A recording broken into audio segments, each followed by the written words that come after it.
Good morning mga ka-cute. Vlog ko. Bahala kayo dyan. Ayun na nga, andito ako sa airport. Uwi ako ng Surigao del Sur. Yan, tamang waiting lang ako dito. Ayan, tagal. Ayan, naiinip na. May hangover pa yan na partida. Aga-aga ng flight. Inom pa.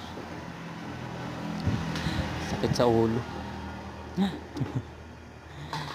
Para siyang balugtog.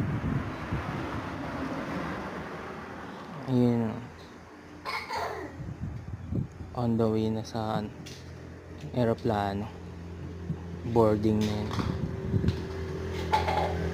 Tamang pila lang. Sensya na sa voice over. Voice over ako sa tabi ng kalsada. Ayun, wait. Pila na yan sa loob na ng aeroplano. So ayan na nga, sa loob na ng aeroplano. Tamang video muna habang nag-aantay. Walang magawa. Yun. Tamang video muna. Tagal lumipad. So ayan, nakababa na ang aeroplano. Dito na ako sa Butuan Airport.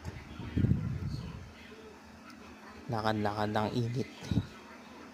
Wala akong sundo niyan, partida magko-commute pa ako. Punta lang Tagbi na Surigao del Sur. Mag-isa.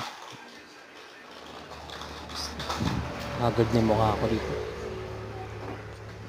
Ikaw ba naman hangover pa pag ayan na, pass forward dito na sa loob ng bus. Punta na ng Tagbi na. Malayo yung biyahe pa yun. Mga 5 hours yata akong biyahe.